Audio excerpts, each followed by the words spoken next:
Gandang buhay mga kaibon. Yan, for today's video, pag-uusapan nga natin yung sakit na sapola. At ano nga ba itong sakit na sapola at kung paano ito malulunasan at kung anong dahilan kung bakit nga nagkakaroon ng sapola. Yan, pag-uusapan natin yung sapola na yan pagkatapos ng intro ito.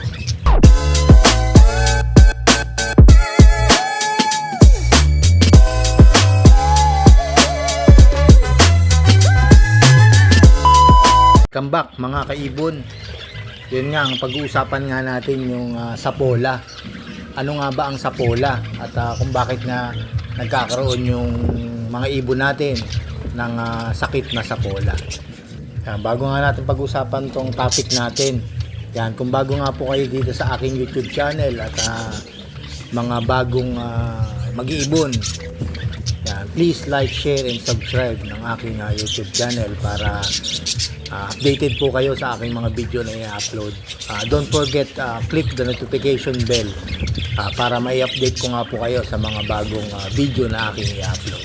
Mga tips about sa pag-iibon. Yan nga po, pag-usapan natin yung sakit na sapola. Bakit nga ba nagkakasakit ang ating mga ibon ng sapola?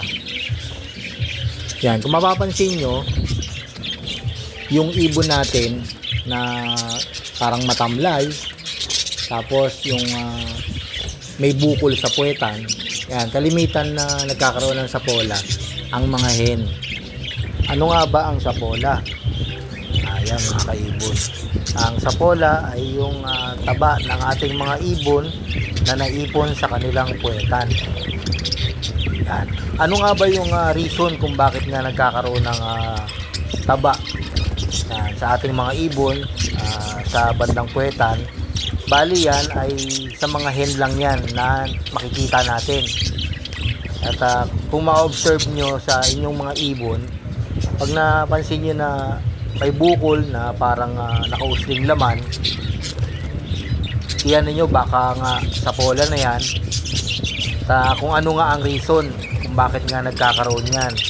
Yan, bibigay ako ng mga reason yan kung bakit nga nagkakaroon ng sapola ang ating mga ibon. Yan, unang-una, yung labis na pagbibigay natin ng patuka.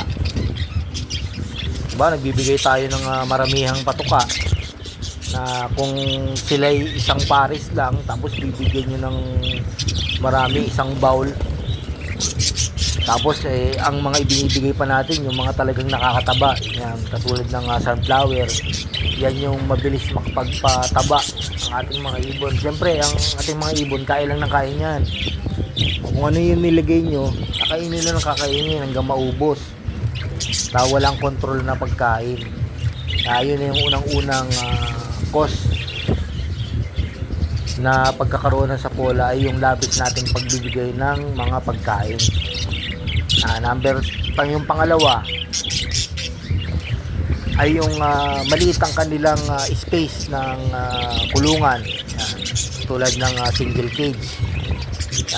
May isang pares kayo or dalawang pares, pinagsama nyo sa isang cage lang, tapos hindi sila maka-exercise, yung makalipad-lipad, tapos marami pa yung binibigay ng pagkain.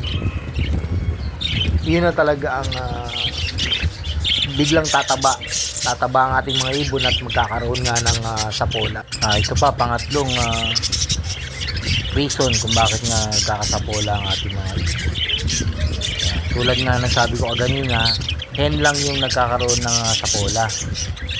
Wala naman tayong makapansin o nababalita ang cock na nagkakaroon ng sapola. At puro hen lang.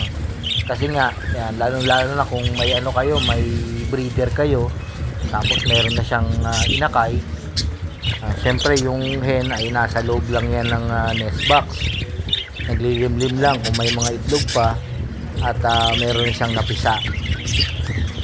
Hindi yan tutuka, di ba? At yung lalaki ang kukuha ng pagkain, tapos isusubo sa kanya. At minsan itong hen naman ay kakain din ng para sa kanya at susubuan pa ng cock, madodoble nga yung amount ng kinakain niya. At yun nga yung nagiging cause sa sobrang dami nga ng kinakain niya, tapos sinusubuan pa siya ng kanyang asawa. Doon nga yung nagkakaroon ng taba sa kanyang puwetan. Yung mga naipon na taba ay nagiging cause nga ng sapola. Kaya dapat nakamonitor tayo sa ating mga ibon na kailangan natin tingnan kung nagkakasapola nga ang ating mga ibon, kasi nga yung hen nga talaga ang prone dyan sa sakit na yan na sapola. Man tayo sa magiging cause ng pag nagkasapola nga yung ating mga ibon sa kanila. Magiging infertile yung kanilang mga iitlog at walang magiging similya, at pwede ring maging bugok yung kanilang mga itlog. Yan. Pangalawang cause niyan ay walang kondisyon sila sa pakikipag-mate.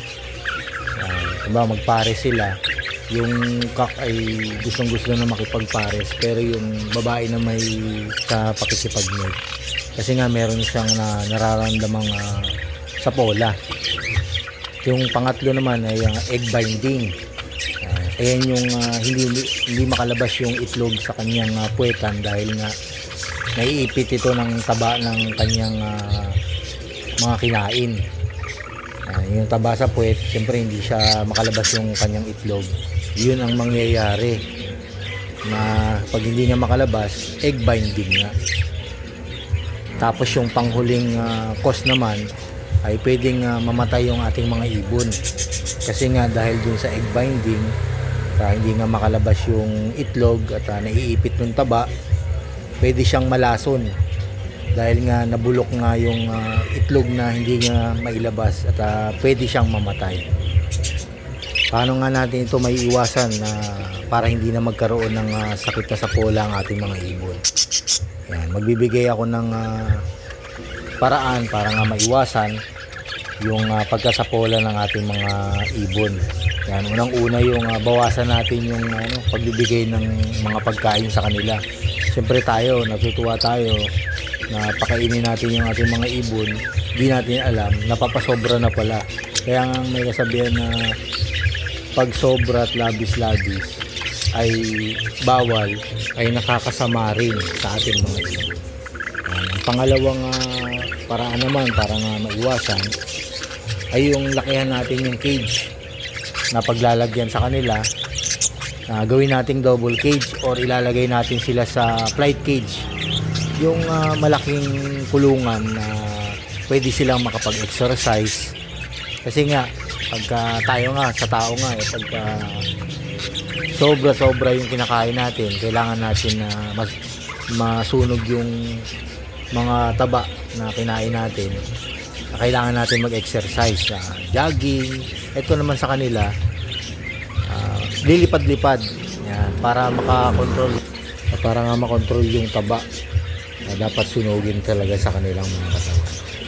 Yan, yung sinasabi ko nga, bawasan yung pagbibigay ng pagkain. Pwede naman na alisin nyo na lang yung sunflower seeds, kasi ayun yung talagang number 1 na nakakapagpataba sa ating mga ibon, yung sunflower. Yan. Kung sa parakeets naman, pwede naman nating bigay bird seed lang, canary seeds, yan, basta walang sunflower seeds, yan, ayun ang iiwas natin. Tapos pwede naman tayong magbigay ng gulay sa kanila para nga males nga yung pagbibigay natin ng pagkain. Yan, gulay sa umaga, tapos sa tanghali isang kutsara lang. Yun nga yung pagbibigay nga ng pagkain sa kanila. Kung pwede isang kutsara lang para males talaga yung taba at masunog agad. Tapos wag natin kalimutan magbigay ng vitamins sa kanila. Yan, pagkatapos kumain, bibigay tayo ng vitamins. Ako, ang binibigay ko dito sa aking ibunan ay Bitmen Pro. Yan, hindi ko na inaalis yung vitamins na yan. Ang pagbibigay ko niyan ay sa umaga lang. Tapos pagdating ng hapon, ipapa 5 oras ko lang. Pagdating ng hapon, plain water na. Yan, ayun nga yung mga paraan para nga maiwasan natin ang sakit na sapola sa ating mga ibon. Yan, sana meron kayong natutunan na kaunti na kaalaman sa pag-aalaga at pag-maintain ng kanilang health yung mga ibon. Sundan nyo lang yung mga sinabi ko.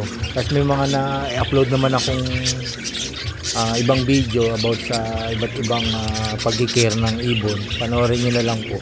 Tapos kung may comment kayo dito sa video sa akin at may mga katanungan kayo na gusto nyong malaman about sa pag-iibon, i-comment nyo lang dito sa video na to.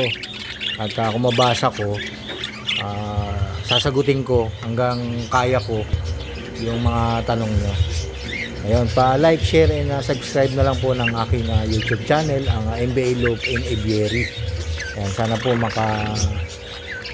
share nyo po ito sa mga ibang mag-iibon o mag-aalaga, sa gustong mag-alaga.